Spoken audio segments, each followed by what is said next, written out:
साथियों नमस्कार। मैं Pawan Kumar Shrivastava, retired chief manager bank of Baroda, फिर से चैनल में आपका स्वागत करता हूं। आज मैं अपने इस चैनल में एक नया टॉपिक लेके आ रहा हूं जो हमारे पास काफ़ी लोगों ने डिमांड किया है। सब लोगों का कहना है कि हम अपना बिजनेस व्यवसाय कैसे शुरू करें। ये वास्तव में एक बहुत कठिन चीज़ है कि निर्णय लेना कि हम अपना व्यवसाय कैसे शुरू करें। तो उस पर ये हम अभी इसको 3-4 सीरीज में हम इस पर वीडियो बनाने वाले हैं। जो फर्स्ट सीरीज है उसमें हमको बेसिक चीज़ें आपको बताना है। सबसे पहले तो आपको ये देखना है कि आपको क्या करना है, उसके बाद कहाँ करना है और उसके बाद कैसे करना है। कहाँ करने से मतलब ये है कि आप अपने दिमाग में आपको ये बैठाना है कि आपको दो चीज़ें हैं कि अगर आप किसी काम को भी करते हैं तो एक पैशन आता है। क्या पैशन?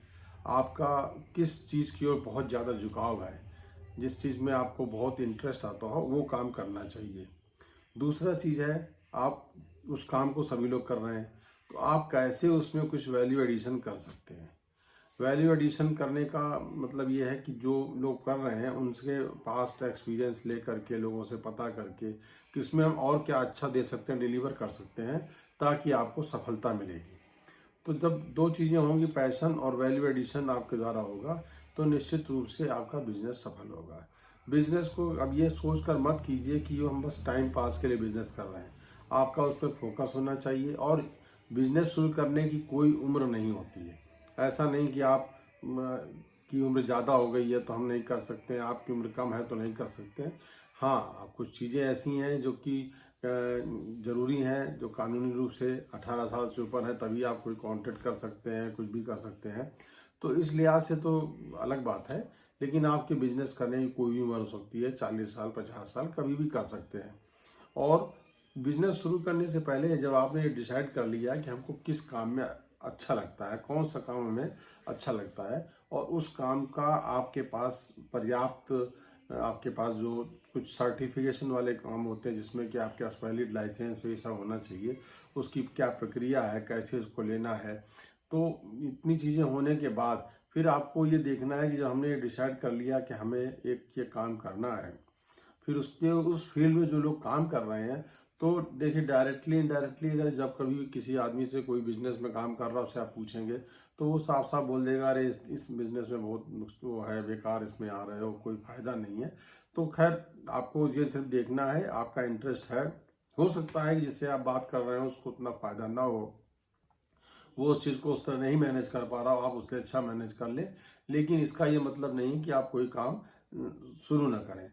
देखिए, कोई भी काम आप बिल्कुल नया, लोग सोचने के बिल्कुल ऐसा नया काम करें जिस काम में बहुत फायदा हो, ऐसा नहीं है। आपका अगर पैशन है और आपके अंदर वैल्यू एडिशन की क्षमता है तो निश्चित रूप से आप अपने उसमें सफल होंगे।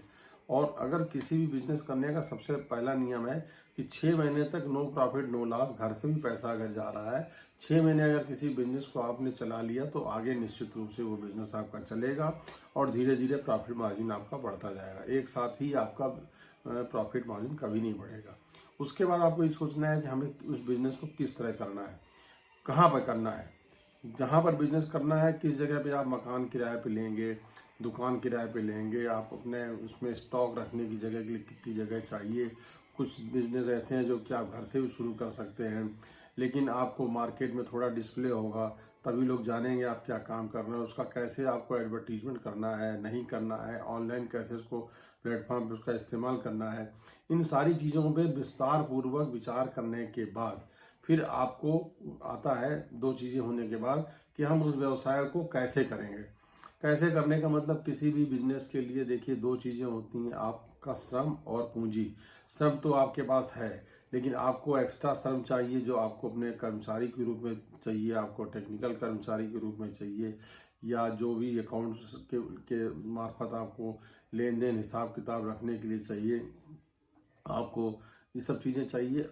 तो उन सब में आपको कुछ पैसा इन्वेस्ट करना ही पड़ेगा। उसके बाद आपको पूंजी की ज़रूरत पड़ती है कि आप अगर कोई कच्चा माल लेके कोई माल बनाते हैं, उसकी मार्केटिंग करना है, मार्केटिंग के बंदे चाहिए, तो वो पूंजी आपको कहाँ से मिलेगी।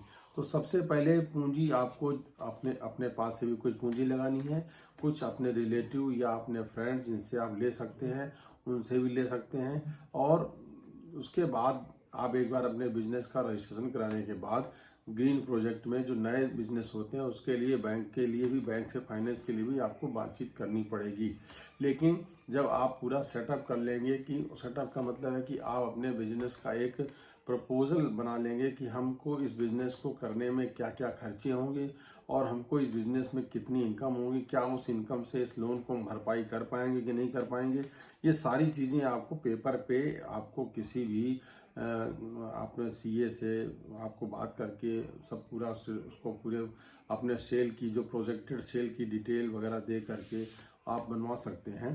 क्योंकि जब भी बैंक में आप जाते हैं तो बैंक के पास आपके पास अगर पूरा प्रोफार्मा है, कंप्लीट तैयार है कि आपका बिजनेस की स्ट्रेटेजी क्या है, इसकी मार्केटिंग क्या है, इसकी पोजीशन मार्केट में क्या है, हमें कितना प्रॉफिट होगा, उस प्रॉफिट से हम किस तरह से अपने खर्चे निकालेंगे और कैसे बैंक ही हमको किस्तों को चुका पाएंगे, हम उसके लिए टर्म लोन लेंगे या हम उसके लिए सीसी लिमिट लेंगे, ओडी लिमिट लेंगे। तो अगर सीसी लिमिट लेंगे तो कम से कम नहीं तो 6 महीने का हमको कुछ पीरियड अगर मिलता है, उस पीरियड में उसमें हम उसके 6 महीना कम से कम इंटरेस्ट जब देने के लिए हमारे पास पर्याप्त रूप से पैसा है कि नहीं है। उसके टर्म लोन की जो इंटरेस्ट, मान लीजिए 6 महीने बाद कोई प्रोजेक्ट शुरू होता है तो 6 महीने के बाद आपको उसकी ईएमआई भरनी होगी, लेकिन 6 महीने तक का कम से कम इंटरेस्ट के लिए आपके पास पर्याप्त मात्रा में आपके बुक्स में बैलेंस होंगे, उसी के मार्फत आप अपना बिजनेस को रन कर सकते हैं। तो ये बहुत ही बेसिक चीज़ें हैं। और दूसरा ये है कि जब आप बैंक में खाता खोलेंगे तो आपका जीएसटी रजिस्ट्रेशन, आपका इनकम, आपका बैलेंस शीट वगैरह, प्रोजेक्टेड बैलेंस शीट, ये सब तब तैयार रहेगी तो बैंक को ये लगेगा कि हाँ आप कुछ काम कर रहे हैं। और उसके बाद ये जो जिस जगह आपको बिजनेस करना है वहाँ पर आपको जो भी लेना है, दुकान किराए पे या ऑफिस किराए पे लेना है, प्रोफेशनल काम कर रहे हैं तो उसके लिए ऑफिस चाहिए, तो आप उसके लिए जो एग्रीमेंट होता है कम से कम 24 महीने का, 36 महीने का एग्रीमेंट आप कर सकते हैं। लेकिन वर्तमान में 11 महीने तक जो एग्रीमेंट होता है उसमें कोई भी पेपर की उतनी वो नहीं होती है, 100 रुपये के स्टैम्प पेपर पे होता है। लेकिन ये ध्यान रखिए कि आप एग्रीमेंट या जो भी करते हैं दुकान के लिए, क्योंकि आपको लॉन्ग टर्म के लिए काम करना है तो कोशिश कीजिए कि आपको अगर लॉन्ग टर्म के लिए मिल जाता है तो ठीक है, नहीं तो आप ऐसी जगह पर तलाशिए जो मार्केट में हो और जो जिससे आपको बिजनेस रहना हो वो भी साफ़ सुथरा हो। तो इन सब चीज़ों की, कोई बिजनेस की शुरू करने से पहले इन सब चीज़ों की तैयारी बहुत ज़रूरी है। क्योंकि आपने आनंद फानंद में किसी का बिजनेस देखा कि फलां है वो बिजनेस कर रहा है, उसको प्रॉफिट हो रहा है, आप उसी लाइन में आए, आपने दुकान ले लिया और काम शुरू कर दिया और पता लगा 6 महीने बाद आपने कहा अरे बेकार है, बिजनेस बेकार है। बिजनेस कोई बेकार नहीं होता है। बहुत से लोग हैं, नौकरी पेशा तो बहुत ही कम लोग हैं इस समय। जितने लोग हैं उसमें नौकरी पेशा लोगों का परसेंटेज 5% भी नहीं है, बाकी सब लोग बिजनेस में ही लगे हुए हैं। और ये है कि बिजनेस में अगर आप 6 महीना कर लेंगे तो बिजनेस इस्टेब्लिश आपका समझ लीजिए हो गया। और 6 महीने तक आप ये सोचिए, प्रॉफिट के बारे में मत सोचिए। आप कम से कम 6 महीने के बाद आपको सारे खर्चे जब निकलने लगे तो आप ये समझ लीजिए कि आपका बिजनेस अपने पटरी पर आ गया है। और उसमें वैल्यू एडिशन करते रहिए, नई नई चीज़ों को उसमें वो शामिल करते रहिए ताकि आप अपने उस बिजनेस में एक नयापन लाएंगे। तो जो लोग भी आपके कंपटीशन में जो लोग हैं उनका ही बिजनेस थोड़ा आपके पास आएगा। धीरे धीरे मार्केट भी बढ़ेगी, लोगों के अंदर आपका इंटरेस्ट होगा, लोगों का विश्वास होगा, तो वो आपको कांटेक्ट करेंगे। तो ये सब चीज़ें आप अगर सब कुछ समझने के बाद और इस तरह कोई बिजनेस स्टार्ट करने की सोचते हो, उसके बाद फिर आप इसके बारे में जो आपको जहाँ से सामान लेना है, डीलरशिप लेना है, डिस्ट्रीब्यूटरशिप लेना है, उसके बारे में सोचें। लेकिन पहले विस्तृत रूप से कितनी पूंजी लगेगी, कितना उसमें बेनिफिट हमको होगा, एक प्रोजेक्शन तो आ ही जाता है। और हमारे बिजनेस में सहयोग में कौन कौन लोग हैं, कौन हमारे सप्लायर होंगे, कौन हमारे सामान को खरीदने वाले होंगे, उनका भी लिस्ट बना लीजिए। और उसके बाद बिजनेस में सबसे बड़ी चीज़ आती है मार्केटिंग। तो 2 चीज़ें हैं, या तो अगर कोई आप बहुत अच्छी ब्रांड की चीज़ सेल कर रहे हैं तो उसमें आपका प्रॉफिट जो है लिमिटेड होता है, लेकिन ये उसमें आपको मार्केटिंग का उतना वो नहीं करना पड़ता। लेकिन अगर आप कोई मैन्युफैक्चरिंग करके बेचना चाहते हैं तो वो बड़ा ही टिपिकल काम होता है, क्योंकि 2 फेज पे आपको लड़ना पड़ता है। एक तरफ मैन्युफैक्चरिंग, दूसरी तरफ उसकी मार्केटिंग और उसके रिटेल और डिस्ट्रीब्यूटर बनाना, सेल्स करना। तो आप ये पहले डिसाइड कर लीजिए कि आपको क्या करना है। इन सब चीज़ें अगर आपकी सब तैयार हो जाएं तो मेरे ख्याल से मैं अगले वीडियो में आपको बताऊंगा कि आपको बिजनेस में कैसे अपना बिजनेस को इस्टेब्लिश करना है। और अगर आपको किसी तरह की कोई जानकारी समस्या पूछना हो, इस बारे में कोई नया बिजनेस सोच रहे हो, उसके बारे में हम आपकी कोई राय दे सकते हैं, तो मेरा नंबर आप नोट कर लीजिए 8787218066 8787218066 और हमारा मेल एड्रेस है pawan507003@yahoo.co.in। आप इसमें मैसेज कर सकते हैं, हम आपसे अपना नंबर दीजिएगा, हम आपसे बात करके आपको जो भी सलाह होगी इस संदर्भ में हम आपको दे सकते हैं। धन्यवाद।